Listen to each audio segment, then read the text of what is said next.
Most people have great goals. I want to increase my income and lose weight and get out of debt and be thin and happy and healthy and have a wonderful family. But then they decide, but before I start, I'm going to take a vacation to a beautiful place called Someday Isle. And in my estimation, 80% of the population lives on Someday Isle. Someday I'll lose some weight, and someday I'll read that book and listen to that program and join the Yes Network, and someday I'll get out of debt, someday I'll increase my income, but it's always Someday Isle. If you want to be a great success, there's one simple rule, is vote yourself off the island for life. If you decide you're going to do something, do it. You know what? They've done dozens and dozens of studies over the years. They find that there's one major difference between successful people and unsuccessful people. Is successful people launch. They start. They get on with it. They just do it. Unsuccessful people get the same ideas and the same information, but they've always got an excuse for not starting. When I was a young man, I had a revelation that changed my life. I had read articles and sometimes books on time management over the years and made some lists and set some priorities and things like that. And I always felt, however, that my life was the sun, and that all the different factors of my life were like planets that orbited around my life. And whether that was physical fitness or socializing or work or time management, they were all planets in orbit. What changed my life was when I realized that time management is the sun and everything that I do is the planets in orbit. Everything we do in life revolves around time because time is life. Time is the substance of our life. Is that the quality of your life is determined by the quality of your time management. That everything we have or are or ever will be a direct result of how we use our time. And the wonderful thing is we're always free to choose how we use our time. Here's an important point. Nothing works the first time. When you try something new, it probably won't work. When you try something new several times, it probably won't work. And the turning point in my life came when I would hear good ideas, and I was so eager to be successful in selling. I would run out and try the ideas, and they wouldn't work. I'd try a way of getting an appointment or answering an objection or closing a sale. It wouldn't work. And my natural response, and I think just to be disappointed. And then I realized nothing works, at least the first few times. So I decided I would try a new idea 5 or 10 times before I passed judgment on it. I would not just try it once and quit like most people do, and that changed my whole life. It was a turning point in my life because I realized from then on, if you've got a good idea and you've got a good goal and you want to double your income and improve the quality of your life, and you have to try new things in order to get new results, it's not going to work the first time. So you say, well, that didn't work. Try something else and try something else and try something else. Now, if you try, only 2 things can happen. What are they? Succeed or fail. If you succeed, you do more of it. If you fail, you learn from it, get smarter, and try it again. So you cannot lose by taking action. You can only lose by not taking action.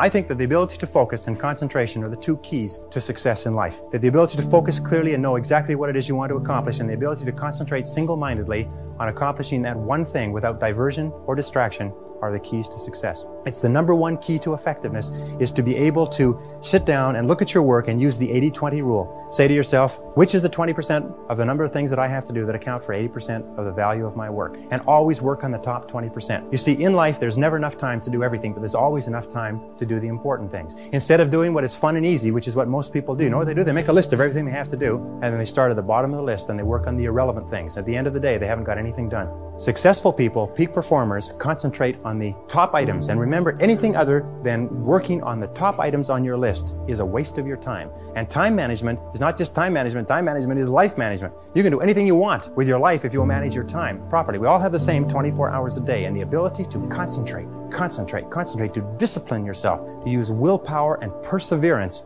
to concentrate on one thing at a time is a quality of all success. Nothing great has ever been accomplished without the ability to concentrate single-mindedly on one thing at a time. Always concentrate on the best use of your time. Here is my favorite time management question. It's simply this.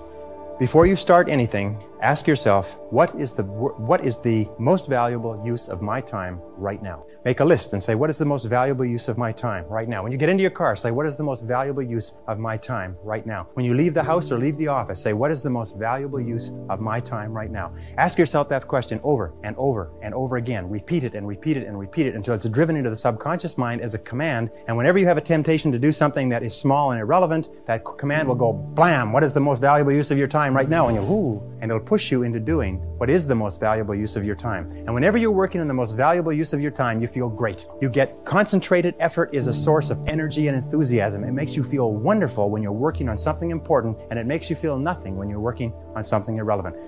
When I was in my 20s, I sat down with another mentor of mine, and he asked me what my plan for personal growth was, and I shared with him that I had none. And he looked at me and he said, John, personal growth doesn't happen accidentally. If you're going to grow and if you're going to develop yourself, you're going to have to be intentional. And that was a great turnaround in my life. That advice has stayed with me, because the only guarantee that your future is going to be better than today is that you are personally growing right now. That's how you expand your growth potential. And I know that you receive a diploma and you say, I've graduated. And sometimes the mistake that we make is we think, wow, thank God, I'm going to take a break from learning for a long time. But I just want you to know, you're never out of school. You're never out of school. Trust me, every day as you learn and listen, grow, ask questions, what happens is you begin to expand your growth potential. I referred to my father a moment ago. My father literally worked full time up through his 95th year. He sat across the table a couple of years ago from me after we were having lunch at the age of 96. And he said to me, son, look at me. He said, I've been praying about this. I've been thinking about it. Now get the picture. He's 96. He said, I think my greatest days are still ahead of me. And if you will be intentional in your personal growth and in your development, if you'll really commit yourself to learning, growing, having a teachable spirit, having a humility about you that allows you to ask questions and listen for advice, I promise you,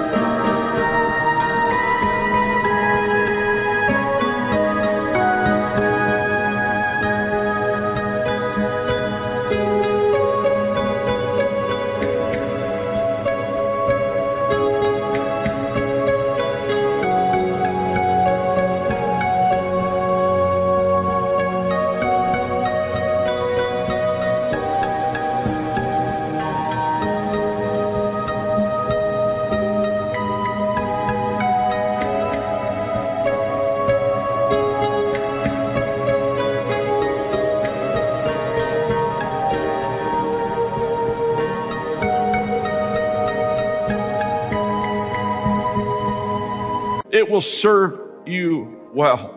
When I was in my late 20s, I had a staff member give me a Christmas gift, and it was a book. And when I opened it, the front cover said, The Greatest Story Ever Told. And I love to read. And I thought, oh my gosh, this is amazing. I'm about to read a book that's the greatest story ever told. And I very quickly opened up the book to see what it was all about. You know, go to the table of contents. And much to my surprise, when I opened the book, all the pages were blank. And I looked at her and I said, Eileen, I don't understand. The outside cover says, the greatest story ever told, and yet the pages are blank. And she smiled and she said, I know. She said, go to the front cover. And I went to the front of that book, and she had written me a note and said, John, your life is before you. You fill these pages with your hopes, with your passion, with your dreams. You write, you write. You write the greatest story ever told. And I took that book home. And the next day on the first page, this was before I ever wrote any book, I put at the top of the first page, I want to make a difference. I didn't know how I was going to make a difference. I didn't know when I was going to make a difference. But I knew I wanted to make a difference. And at the age of 74, I'm still writing my story. Biggest mistake, people think they're supposed to walk out and be good at it. And if they're not, because, you know, they don't want any part of it. I don't want to not look good, not be good, because we live in this social media world where they compare themselves to people that are bullshitting. You know, I got a friend that owns a gym, and we laugh about this all the time. He says, Tony, at least 2 or 3 times. First time he told me this, I couldn't believe it. But I saw it happen one time. I went to go pick him up. We were going to lunch. And he goes, look at this. And these people would come out, a woman or a man, they both do it, and lay out all this stuff, take a million pictures of themselves, and then leave. They didn't do any workout whatsoever. That's the bullshit social media, and filters on pictures. And so people compare themselves to not other humans, they compare to people others' bullshit story. And that's why so many people get depressed when they, you know, I'm sure you've seen the studies show the more time.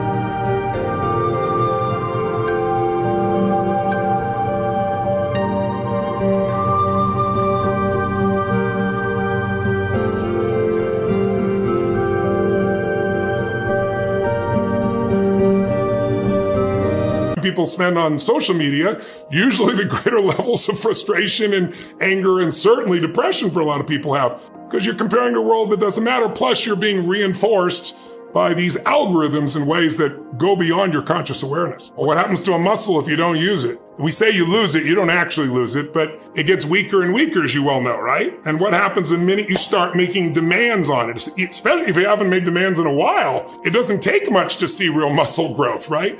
And so it's like if you constantly live in fear, your world gets smaller and smaller and it tends to get more fearful. Like, who's more fearful? Someone who's broken 10 bones in their body and healed them as a kid, or someone who never broke a bone? You know the answer is. The kids that are overprotected are fearful all the time. But if you've gone out in the street and, you got in a fight and, you busted your arm or your hand or finger or you played football or whatever the hell it is or boxed or something, now it's like, I'm not afraid of that crap because you've lived it. And there's no substitute. I always tell people a belief is a poor substitute for an experience. You think you know what China is, but I take you to China, you have a little different experience. And so almost everything I do is give someone an experience. That's the reason, I did the firewalk, I still do, but did for so many years. Before that, I used to do skydiving, but it's hard to get 15,000 people above the sky in New York in the middle of the night. So I had to come up with other tools, but the firewalk was, again, giving you an experience of something that seemed difficult or impossible, and then you get yourself to do it, and your brain goes, wait a second, if I can do that, what else can I get myself to do?